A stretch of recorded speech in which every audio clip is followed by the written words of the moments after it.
guys all set? I'll have Coach open up with a quick opening statement and we'll go to some questions. Alrighty. Coach. Good to see everybody. Everybody's got nice tans down here in Florida. This is good. Kind of an exciting time of the year. You know, I always say that in our sport, there's kind of check marks along the year of where you're at, and this is obviously one of them when it comes to spring meetings, to know that summer's right around the corner. We're getting back with our players and getting ready to go for the fall. So, like I said, it's good to see everybody. Sark, there's going to be a lot of talk about college football playoff. I know you're going to learn more about it hopefully in the next couple of days. Do you have some sense of, like, here's what you've been in a couple, of what you think should maybe be the right number, or what are the things when you enter that conversation, when you enter those conversations that are sort of on your mind to learn or to maybe provide some feedback? Yeah, what those things should be like going forward. I think, I've lived this life going all the way back to the early 2000s, right? When I was an assistant coach at USC, and we didn't have a playoff, and I think that I remember a year at SC, we had a great football team, and the way the computer spit it out in the end, I think LSU might have played Oklahoma, and we played Michigan in the Rose Bowl, and I think there were split champions that year. I think it was us and LSU were split champions, and then we grew into a 2-team playoff, and we grew into a 4-team playoff, and now we've grown into where we're at today. And I think at the end of the day, we all just want to put the best teams to have an opportunity to compete for a championship. And now more than ever, the length of the season, last year we played 16 games, and that was just to get to the semifinals. We would have been 17, right, to win a championship. And so the idea, I think we've all got to wrap our brain around. I don't know if we'll ever see an undefeated national champion again. If we do, that's a really good team because it's just so difficult, and it's difficult, yes, because of the quality of the opponents you play, but it's so difficult to stay healthy that long. I mean, you're going to have teams in years like we had last year where you lose your starting quarterback, and how do you respond to your quarterback being down, or you lose both your left tackles? That happened to us last year, or your left tackle, then your right tackle, and do you have the depth to endure? And so I think you're going to see teams more and more now, 2 losses, 3 losses, maybe even 4 losses that get in, not very different than the NCAA baseball tournament of what that looks like. I looked at Vanderbilt, I think, as a number 1 seed. There was a point in the season, they were 11-10, and now they're the number 1 seed in the baseball tournament. And so I don't know, and we kind of saw it in basketball this year with Florida and them winning the national title. But this idea of somebody's going to go 16-0 in college football, man, put a statue up somewhere of that team, because I just don't know if that's going to happen again. And so the idea that I think the powers that be are trying to get it right, I think is a good, healthy discussion. And I understand not everybody's on the same page right now. Hopefully we can get to that point to where that is, that we're giving the best teams the opportunity to get into that playoff, because that's really what it is. It's a playoff. And you're rewarding teams that we've got a committee that's trying to say who are the best teams that should deserve an opportunity to compete for a national championship. And so we've got our conference championship. There's a regular season. We've had a playoff. We've had a championship game. What is that going to look like moving forward? Then there's the playoff. And so I don't know if I have all the answers. I'm excited to hear what are the talks, and where are we at. What I do know is, from our perspective, this conference is really hard. The SEC is tough, and it's tough on every level. I think that this past spring, this 18 straight years, the SEC's had the most draft picks in the NFL draft. This year we broke the record with 79 draft picks going to the NFL draft. And so for year after year after year, the best players have been coming from the Southeastern Conference, and we love being part of it. But I surely don't want to punish our teams for playing quality opponents week in and week out, and then all of a sudden you look up and it's 2 years in a row the SEC hasn't had a team in the national championship game. That doesn't make sense all the time, right? And so we got to make sure that we've got enough opportunities to compete for national championship. On the championship weekend, idea play-in weekend as somebody that played in the championship game last year. Any Yeah. thoughts on whether this is a good idea, bad idea? Well, I value the championship game weekend.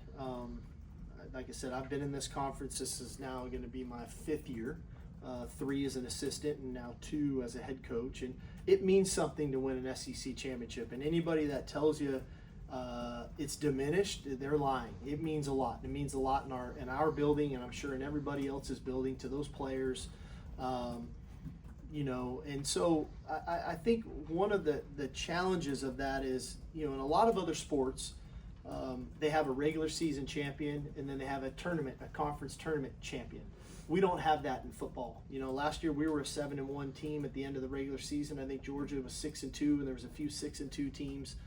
And then we played Georgia and we got beat, and Georgia was the conference champion last year. And so what is that going to look like moving forward? Are we just not going to have a conference champion? Or are we going to have a regular season champion and that's it? How is this all going to play out? But I also looked at it from our fans' perspective. That was a lot on our fans, to say, we're going to go to Atlanta and play a conference championship game. Then we had to play the first round of the playoffs, and then we had to go back to Atlanta for the Peach Bowl. Then we had to go to Dallas. And so you're putting a lot on fans to start to travel. Different than in some of the other sports tournaments where they have, like this weekend in baseball, we got 4 teams coming to Austin that are all competing to get to a super regional and things of that nature. So I just think we've got to do a great job from a college football perspective to really look at it from every angle, and to say what's best for our sport, and to make sure that the quality of play is at the highest level, but also not taking it away from the student athletes, because they want to win a conference championship. The SEC, this is an amazing conference, and so to compete for one of those is incredible, but yet putting yourself in position to compete for a national championship is again a tremendous goal that all of us have going into every season. But I hope we don't lose that, because it does mean a lot. But again, we've got to be mindful of some of the other factors that this has. Everybody wants more teams, everybody wants more games, TV wants more games. I get all that. But let's not lose sight of some of those things that we got into this sport for a long time ago that still mean a lot to a lot of us that are involved. Steve, do you feel like coaches are pretty united in wanting one transfer portal window, and that being January? I don't know the exact timing of when that should be. I do think we're all in agreement that one transfer portal would be beneficial. Again, we're team builders. That's what we do, right? And it's hard to build a team when you've got 2 different portals and you're not sure who's on your team, who's coming, who's going, and you do your best to build a culture to where hopefully you can retain those players and bring in some good players. And again, we've all benefited from that. But I think if we can uniform that a little bit at some point in spring, I think would be helpful. What that exact time is, I don't know yet. I do know from my perspective, for 2 years now, have been in the playoffs, the back-to-back years, that December portal window was brutal, where we had, I think, 9 guys go in and then 10 guys go in the next year while we were still playing in the college football playoffs. And that was very difficult. So I'm definitely an advocate for that portal being after the playoffs are done. But when in spring, when does that occur? I don't know yet. Is May better? I don't know, because you want to start building that team too, right? And May seems kind of late. Like I said, I think somewhere in spring is probably the right timing. What does that look like? Is that late January? Is that February? Is that March? I don't know. What does that exactly look like? And I haven't heard everybody's thoughts on that. And that's what these meetings are for, is to try to figure that out. That might spur some thoughts for me and maybe others of some feelings that I have on the issue. Coach, Steve, you had obviously have a really high-profile program. You coach a lot of great players, but I don't know. Can you insulate a player these days? And just speaking on Arch, I mean, there's been so much publicity and build up now to role he's going to play. How do you manage that, or do you manage that? I know when Peyton was at Tennessee, I think he had some help with that sort of thing. Yeah, I don't know if you can insulate it. Not anymore. I don't know if when Peyton was around, I don't know if there were cell phones and all those things, right? So it's a little different time and a little different era than what our guys operate in now.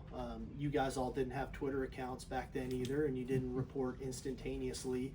and you didn't just retweet what the next guy wrote about, because that's kind of what you guys do now. That's fine, okay? But the idea of that for Arch, part of coming to the University of Texas is building that brand, is getting some of that exposure. And so yes, do we support him as much as we can, like we do all of our players, but it's also a great platform for our guys. And so it's not all negative. There's a lot of positives to this. But at the end of the day, for a guy like Arch in this instance, I want to make sure that he enjoys this experience too, right? Here's lifelong dream, right, of being the starting quarterback at the University of Texas. Now it's his opportunity. I want to make sure that he has a great experience. Part of that is the exposure. Part of that is protecting him and putting some guardrails up on that so that he can enjoy the experience. Steve, when you built this program, I know you've worked under Saban and you worked under Pete, but you also had a lot of conversation with NFL coaches. How important were those conversations in you doing what you do now, the OTA style scheduling and the way you're running it now? Yeah, we've definitely tried to.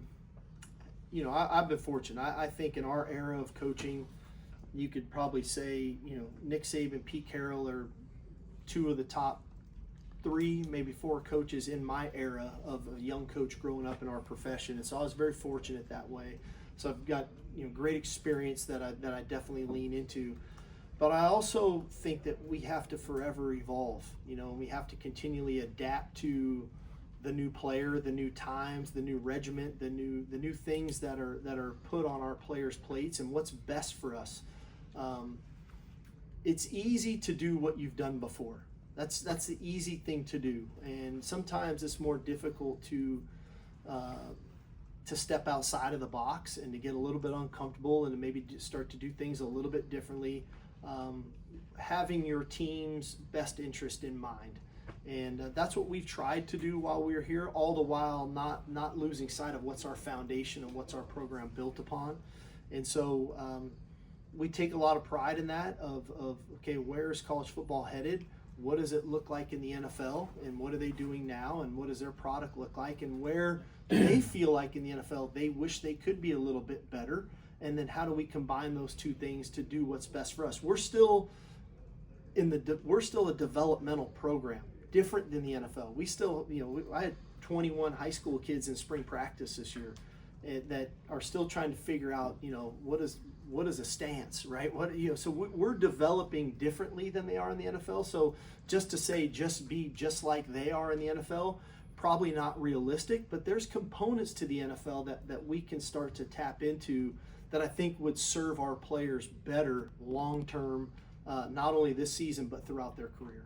Building on that developmental conversation, when you got the job, did you have a conversation with your staff, or Kyle Flood in particular, about you're going to develop offensive linemen out of high school? Because with as many holes as you had plugged or got good league players who left, a lot of programs would have gone to the portal to do that. You're bringing in more homegrown guys. How critical is that in that particular position group to develop? Yeah, I think it's important in that, we've recruited pretty good here the last 4 years, and not just the O-line, but a lot of positions, and other positions maybe not so well. And we've utilized the portal like a lot of schools have to fill needs. We haven't tried to build our roster through the portal. We've tried to fill needs in the portal. And we just haven't felt like we've had those needs at the offensive line. We've recruited it well. Coach Flood is a great teacher. He's a great coach.